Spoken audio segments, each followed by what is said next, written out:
Good morning. We are at the midpoint in the 31st week of our year, and this particular week is National Vocations Awareness Week, which began last Sunday on November 4th and will carry on through this coming Saturday, November 10th.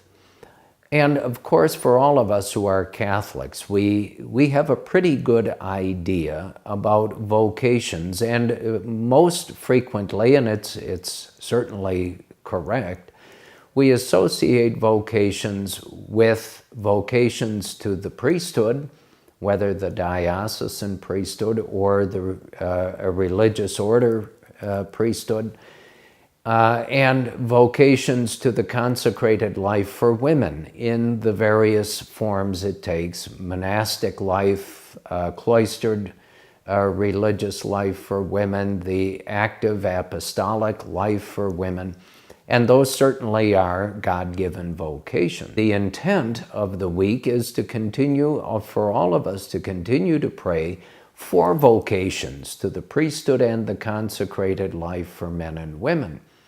But the Church also wants each of us to appreciate that a vocation, number one, is a gift to every human being from Almighty God, with the purpose of it's in this state in life, this vocation, that every man and woman will eventually grow in holiness and virtue and save their souls by being faithful to that particular vocation. So it includes spouses, husbands and wives. That's every bit of vocation from Almighty God, because not everyone just is given a vocation to the priesthood or the religious life by Almighty God, and equally, not everyone is given that vocation to the married, faithful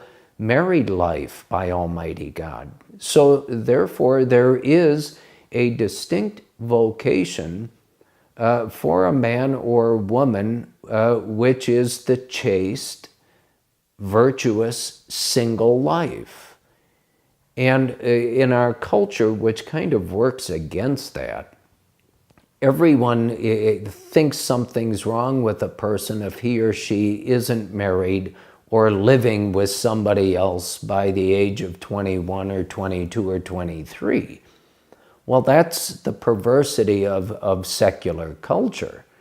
The Church has always exalted the chaste single life, whether it's for priests or nuns or lay people, men and women. And we see equally that the Church has always promoted and extolled the goodness of the vocation to married life. Again, because the Church has correctly understood and then taught and practiced down through the centuries that every real vocation isn't something you or I can, in a sense, manufacture or make up. True vocations are gifts from God to each of us, and it's in accepting those vocations with God's help, of course. God doesn't give us a vocation without the grace to accept and live it properly and fruitfully.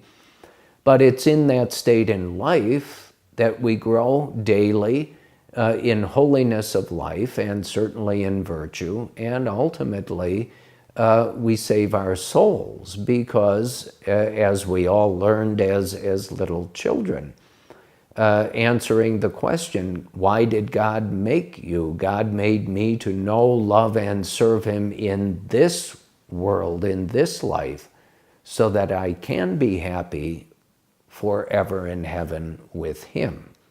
And so during this week of vocation awareness, please do pray for vocations to the priesthood and religious life for our young men and women, but also pray for yourselves for the strength to be faithful to your particular vocation, whether it's the married state or the single life.